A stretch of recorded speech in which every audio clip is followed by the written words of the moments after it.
अस्सलाम वालेकुम दोस्तों इरेक्टाइल डिसफंक्शन यानी इम्पोर्टेंस या मर्दाना कमज़ोरी, उसकी जो बड़ी वजह है हमारी सोसाइटी में आजकल जो चल रही है वो है कोलेस्ट्रॉल की ज़्यादती। अगर किसी बंदे के ब्लड में कोलेस्ट्रॉल यानी कि जो चर्बी है, फैट है, वो ज़्यादा है, ट्राइग्लिसराइड ज़्यादा है, उसकी वजह से इरेक्टाइल डिसफंक्शन होता है। और इसके साथ साथ दिल की बीमारियां, फालज का होना, ये सब कुछ भी इसके साथ एसोसिएटेड है। तो उसके लिए सबसे इम्पॉर्टेंट है कि हम डाइट को कंट्रोल करें। बहुत सारे दोस्त कहते हैं ठीक है जी हम गोली खा लेते हैं, टैबलेट इसके लिए नहीं लेनी। अगर टैबलेट लेंगे उससे इरेक्टाइल डिसफंक्शन और जो है ना वर्स हो जाएगी और मसला ख़राब होगा। तो करना यह है कि कोलेस्ट्रॉल को डाइट से कंट्रोल करना है और स्ट्रिक्टली कंट्रोल करना है। जब हम पेशेंट को एक पेज देते हैं कि ये पेज है, इस पर आपने अमल करना है, कोलेस्ट्रॉल अपना कंट्रोल करना है, वो कहते हैं हाँ जी ठीक है जी मैं इस सब पे अमल कर रहा हूँ। जब हम उससे पूछते हैं तो एक एक करके चीज़ें पूछते हैं तो वो कहते हैं नहीं ये भी मैं नहीं खा रहा, ये भी खा रहा हूँ, ये भी खा रहा हूँ, ये भी खा रहा हूँ। अब मैं थोड़ा सा खोल के बात करता हूँ कि अगर किसी को कोलेस्ट्रॉल हो तो क्या चीज़ें नहीं खानी, पहले बात करेंगे। देखिए मैदे से बनी हुई चीज़, जो मैदा होता है, वाइट फ्लोर जिसको कहते हैं, एक नंबर जो होता है सॉर्ट, उसके बनी हुई चीज़ें नहीं लेनी। और बेकरी आइटम्स, जो बेकरी में चीज़ें बनती हैं और बिकती हैं, वो नहीं लेनी, जैसे केक, बिस्किट, निमको, हलवा पूड़ी, ताफ्तान, ये मीठी ब्रेड होती है, दूध के अंदर बनाई हुई रोटी, इसको ताफ्तान कहते हैं, नान की तरह होती है, दूध के अंदर नान पकाया होता है, उसको ताफ्तान कहते हैं, वो नहीं लेना। शीर माल होता है वो नहीं लेना, और नान नहीं खाने, समोसे और पकोड़े नहीं लेने, ये चीज़ें छोड़ देनी है। इसके साथ साथ जो गोश्त है ना वो ले सकते हैं, लेकिन चर्बी वाला गोश्त नहीं लेना। कोशिश करनी है कि चर्बी, जब गोश्त पकाने लगे तो चर्बी उसकी सेपरेट करें और वो गोश्त पकाएं। इसके साथ जो आर्गन मीट है वो नहीं लेने, उसमें शामिल है दिल, मगज़, कलेजी, गुर्दे, ये आर्गन मीट होते हैं, ये नहीं लेने। सिरी पाए लोग को वो शौक होता है, सिरी पाए खाते हैं, वो समझते इससे बहुत ताकत आएगी, लेकिन अगर आप सिरी पाए लेते हैं तो उससे आपके कोलेस्ट्रॉल के बढ़ने के चांसेस बढ़ जाते हैं। सिरी पाए बिल्कुल नहीं लेने। निहारी का इस्तेमाल नहीं करना। हलीम को जो है ना आपने अवॉइड करना है। इस तरह साथ साथ जो यखनी होती है उसके अंदर भी चर्बी काफ़ी होती है और फैट होता है, तो यखनी को अवॉइड करें।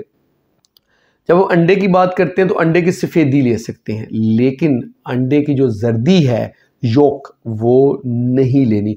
और झींगा मछली जो होती है उसको भी अवॉइड करना है। दूध दही की अगर हम बात करें तो दूध दही जो है उसका इस्तेमाल करना है बगैर बलाई के। दूध और दही, दही भी वो लेना है जिसकी 2 दफ़ा बलाई उतार चुके हों। पहले एक दफ़ा गर्म करना है, फिर उसको ठंडा करना है, बलाई आएगी वो उतार देनी है, फिर दोबारा गर्म करना है, फिर ठंडा होगा, फिर बलाई आएगी वो भी उतार देनी। 2 दफ़ा बलाई उतर गई। अब ये वाला जो दूध है, इसकी आई दही या ये वाला दूध आप इस्तेमाल कर सकते हैं। अगर कोई स्वीट डिश बनाना चाहते तो इसकी बनानी है, अदरवाइज़ नहीं। अगर दूध की बनी हुई चीज़ें होती हैं जैसे आइसक्रीम हो गई, खीर हो गई, कुछ पुडिंग्स जो दूध से बनती हैं, उनका इस्तेमाल नहीं करना। जो है ना जो रेडीमेड होती हैं उसमें खोया वगैरह वो डालते हैं, इसलिए उससे कोलेस्ट्रॉल बढ़ेगा, उसको आप छोड़ दें। तली हुई सब्जियां जैसे आलू के चिप्स हैं, अब बैंगन को तल के लोग इस्तेमाल करते हैं। समोसे पकोड़े पहले हमने डिस्कस कर लिया, वो भी तले होते हैं। जो कुछ तला जाता है ना, तली हुई चीज़ नहीं इस्तेमाल करनी। इसके साथ साथ घी किसी किस्म का भी इस्तेमाल नहीं करना, ना देसी घी इस्तेमाल करना, ना डालडा घी इस्तेमाल करना है, और ना ही मक्खन, ना ही मलाई इस्तेमाल करनी जिसको मलाई कहते हैं। पनीर, अचार और मायोनीज़, ये सब चीज़ें नहीं इस्तेमाल करनी। होता क्या है, हम पेशेंट को मना कर देते हैं कि कुकिंग ऑयल में खाना खाए, लेकिन वो कहता है मैं तो देसी घी में खा रहा हूँ जी, डालडा घी नहीं यूज़ करता। देसी घी भी नहीं लेना, डालडा घी भी नहीं लेना, मक्खन भी नहीं लेना। रोटी चौपड़ के यूज़ कर रहे होते हैं, सारा चीज़ समझा रहे हैं, एंड में पता चलता है रोटी जो है ना उसको मक्खन के साथ चौपड़ के इस्तेमाल कर रहे हैं। बिल्कुल इसको अवॉइड करना है। मक्खन के साथ रोटी को नहीं चौपड़ना, सादा रोटी खानी है।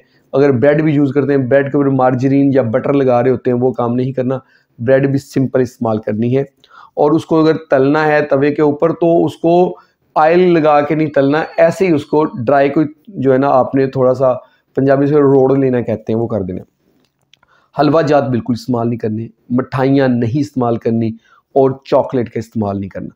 ये सारी चीज़ें अगर आप छोड़ देते हैं तो आपका कोलेस्ट्रॉल कंट्रोल हो जाएगा।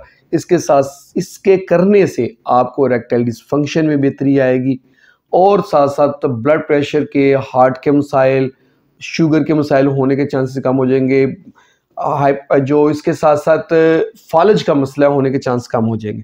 और जो चीज़ें लेनी है वो ये है कि जब रोटी खानी है ना, वो चोकर वाला जो होता है, छान भूरा जो होता है, उसके समेत आटा है उसकी रोटी खानी है। और नशास्ता जो है वो लेना, अच्छे दलिया वगैरह का इस्तेमाल करना है। सब्जियां और फल छिलके समेत खाने हैं जिनका छिलका खाया जा सकता है। फलों का जूस, ताज़ा फलों का जूस पीना, डब्बे वाले फल नहीं यूज़ करने। सलाद और कच्ची सब्जियां जो है ना वो डेली इस्तेमाल करें। कच्ची सलाद जो है ना, सैलड, फ्रेश सैलड वो लेना है, रशियन सैलड नहीं लेना। दालें, फलियां और चने छिलके समेत लेने हैं। पानी का वाफर इस्तेमाल करना है। रोज़मर्रा वर्जिश करनी है, रोज़ाना आधा घंटा सुबह शाम वर्जिश करें जिससे पसीना आए। और इस फूल का छिलका जो है वो लाजमी इस्तेमाल करें। ये सारी चीज़ें आप इस्तेमाल करेंगे, कोलेस्ट्रॉल कंट्रोल रहेगा, आप हेल्दी रहेंगे और बहुत सारी बीमारियां आपको नहीं आएंगी, इंक्लूडिंग इरेक्टाइल डिसफंक्शन। दोस्तों ये थी आज की हमारी वीडियो। होप आप लोगों को वीडियो पसंद आई होगी। अगर वीडियो पसंद आई है तो इसको लाइक कर दें और इसको शेयर करें अपने दोस्तों के साथ जो अपनी सेहत का ख्याल रखते हैं। और हमारे चैनल को जल्दी से सब्सक्राइब कर दें ताकि आपको अच्छी अच्छी हेल्थ से रिलेटेड वीडियो मिलती रहे। बहुत बहुत शुक्रिया।